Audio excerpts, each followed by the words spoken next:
কল্পনা করুন, এক কৃষক ধান চাষ করেছে এবং তার গবাদি পশু প্রয়োজন। একইভাবে অন্য একজন পশুপালক তার পশু বিক্রি করতে চায়, কিন্তু তার প্রয়োজন খাদ্য বা অন্য কিছু। এই ধরনের সমস্যা সমাধানের জন্যেই আদিকালে শুরু হয় বার্টার সিস্টেম, যেখানে সরাসরি পণ্য বা সেবা একে অপরের মধ্যে বদলানো হতো। তবে বার্টার সিস্টেমে কিন্তু একটা বেশ বড় ঝামেলা ছিল, কারণ সামান্য কিছু বস্তু পাওয়া গেলেও যদি উভয়ের কাছে একে অপরের প্রয়োজনীয়তা না থাকে, তাহলে কি হবে?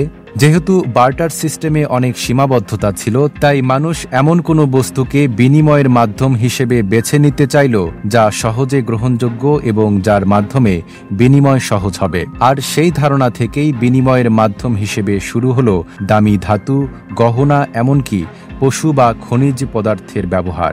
সানবিট সব দিবে সামাল। সানবিট ম্যাজিক প্রেস, ডিশওয়াশিং এর মাথা ঘোরানো সলিউশন। লিডিয়ার রাজা ক্রাইসাস ছিলেন প্রথম ব্যক্তি যিনি সোনার মুদ্রা তৈরি করেছিলেন।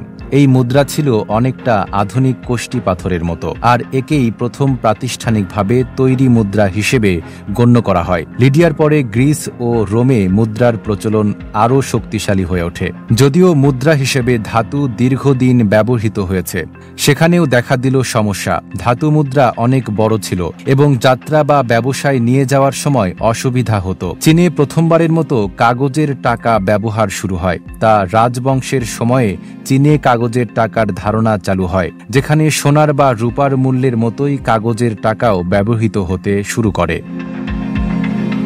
চীনের কাগজের টাকার ধারণাটি ধীরে ধীরে পুরো বিশ্বজুড়ে ছড়িয়ে পড়ে। ইউরোপে কাগজের টাকা আসতে কিছুটা সময় লেগেছিল, কিন্তু 17 শতকে সুইডেনে ব্যাংক থেকে কাগজের টাকা ইস্যু করা শুরু হয়। এরপর বিশ্বের অন্যান্য দেশে কাগজের টাকার ব্যবহার ব্যাপকভাবে ছড়িয়ে পড়ে এবং মুদ্রা হিসেবে এর জনপ্রিয়তা বাড়তে থাকে। পথপরিক্রমায় টাকা এখন জায়গা করে নিয়েছে ডিজিটাল ওয়ালেটে, যার কেতাবি নাম ডিজিটাল কারেন্সি। যেমন ব্যাংক অ্যাকাউন্টে রাখা অর্থ, ক্রেডিট কার্ড, মোবাইল পেমেন্ট বা ক্রিপ্টোকারেন্সি।